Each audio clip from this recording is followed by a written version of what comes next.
మరొక ఉపాధ్యక్షులు పువ్వాడు వెంకట రమేష్ బాబు,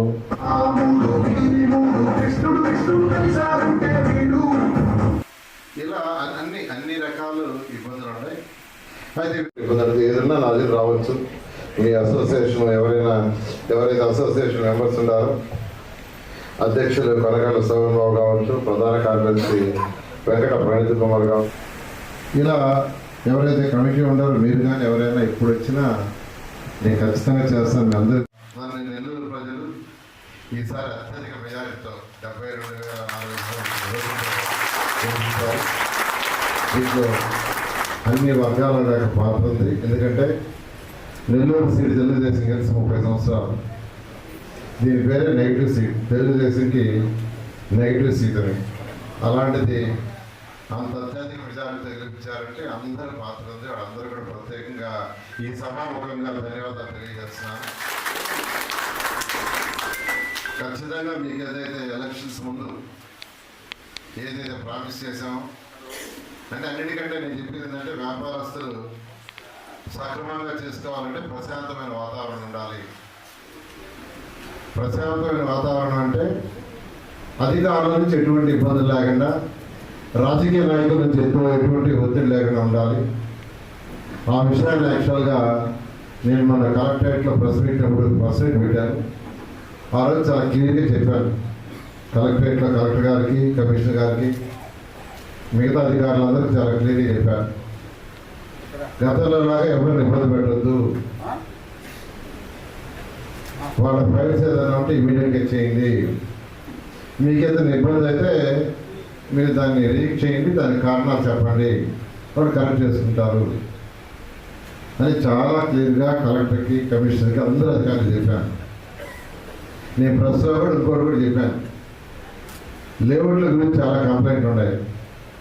లేఅవుట్ల గురించి ఇక్కడే కాదు, రాష్ట్రం మొత్తం, నెల్లూరు ఒకటే కాదు. దానికి కూడా నేను పబ్లిక్ కూడా రిక్వెస్ట్ చేశాను. ఎవరైతే లేఅవుట్ వ్యాపారం చేసుకుంటున్నారో, బిల్డింగ్లు కట్టుకుంటున్నారో, ఏదైనా తప్పులుంటే కరెక్ట్ చేసుకోండి. ఏదైనా తప్పు దాన్ని నేనే చేసి భారతదేశంలో first time online building approve చేస్తే నేనే చేస్తున్నాను. అది 1 minute లోపల అప్రూవల్ వస్తుంది. క్యాట్ సాఫ్ట్వేర్ నుండి ల్యాప్టాప్ మీ చేస్తూ ఉంటే దాన్ని సబ్మిట్ చేస్తే 1 minute, లెస్ దెన్ 1 minute. అధికారులు వెరిఫై చేసుకొని 1 week లోపల ఏం చెప్పకుంటే ఇట్ ఈస్ డీమ్డ్. అదేవిధంగా లేఅవుట్స్ కూడా తెచ్చాము. అయితే దాన్ని చాలా స్ట్రిక్ట్గా ఇంప్లిమెంట్ చేయాలని నేను మున్సిపల్ ఆఫీస్లో చెప్పాను. ఆ డిపార్ట్మెంటే కాదు, అన్ని డిపార్ట్మెంట్ వాళ్ళకి నెల్లూరు ప్రశాంతంగా జరగాలి. ఎవరు ఇబ్బంది పడకూడదు. ఎవరి వ్యాపారం వాళ్ళు చేసుకోవాలి. వ్యాపారస్తులు బాగా వ్యాపారం చేసుకుంటే ఇన్కమ్ పెరుగుతుంది. వాళ్ళ ఇన్కమ్ పెరిగినప్పుడు ప్రభుత్వానికి ట్యాక్స్లు వస్తాయి. ట్యాక్స్ వచ్చినప్పుడు ప్రభుత్వం సేవ చేయగలరు అనే విధంగా చాలా క్లియర్గా చెప్పాను. నేను ఖచ్చితంగా మీకు ఎటువంటి ఇబ్బంది లేకుండా మీరు చేసుకుంటూ ఏదైనా సమస్యలు ఎప్పుడైనా రావచ్చు, మీరు ఎప్పుడైనా రావచ్చు. అయితే ప్రస్తుతం ఏంటంటే ఖజానా ఖాళీ అయిపోయింది. ఖజానా ఖాళీ టోటల్. ఎందుకంటే నేను 13వ తేదీ మినిస్టర్ స్వీకరిస్తే నిన్న సాయంకాలం వరకు నా డిపార్ట్మెంట్లో ఎక్కడెక్కడ డబ్బులు ఉన్నాయి, ఎంత ఉన్నాయని గాలించుకుంటున్నా. నా డిపార్ట్మెంట్లో ట్యాక్స్ ద్వారా కావచ్చు, లేఅవుట్ ద్వారా కావచ్చు 3,500 కోట్లు ఉంది. నిన్న సాయంకాలానికి 3,500 కోట్లు. కానీ ఒక్క పైసా లేదు. మొత్తం సెంట్రల్ సిఎఫ్ఎంఎస్ పోయింది, వాళ్ళు వాడేశారు. పెన్షన్స్ కానీ వాటికన్నిటి కానీ మున్సిపల్ డిపార్ట్మెంట్లో పాప కమిషన్లు ఇబ్బంది పడుతున్నారు. ఎంత దారుణం అంటే ఒక సిల్ట్ వర్షాకాలం వస్తుంది, మొత్తం అన్ని డ్రైన్స్లో సిల్ట్ దిగని అధికారులకు ఆదేశిస్తే సార్ డబ్బులు లేవు సార్ ఏమన్నారు. సరే ఎస్టిమేషన్ ఏమంటే 50 కోట్లు అవుతున్నారు.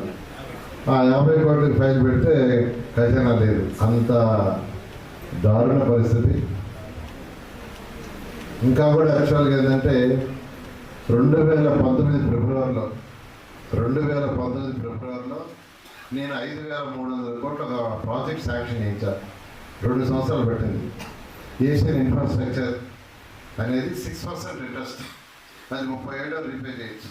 అది దేనికంటే మున్సిపాలిటీలో డ్రింకింగ్ వాటర్ ప్రాబ్లం కాకుండా అన్ని మున్సిపాలిటీస్లో డ్రింకింగ్ వాటర్ డ్రైన్స్ పర్ఫెక్ట్గా చేయాలని 5,300 కోట్లు 2019 ఫిబ్రవరి. అయితే స్టేట్ గవర్నమెంట్ షేర్ ఒక 800 ఎంత ఉంది. 2019 అయిన తర్వాత వాళ్ళ షేర్ ఇచ్చారు 240 కోట్లు. ఎవరు ఆ బ్యాంక్ ఫస్ట్ ఇన్స్టాల్మెంట్. ఈరోజు ఖర్చు అయ్యింది 5,300 కోట్లతో ఈ ప్రభుత్వం ఖర్చు పెట్టింది 240 కోట్లే. ఎందుకంటే వాడు ఇచ్చింది ఖర్చు పెట్టారు, స్టేట్ గవర్నమెంట్ పెట్టాల్సిన 80 కోట్లు ఖర్చు పెట్టాల, అది ఖర్చు పెట్టలేదు కాబట్టి వాళ్ళు ఇవ్వాల.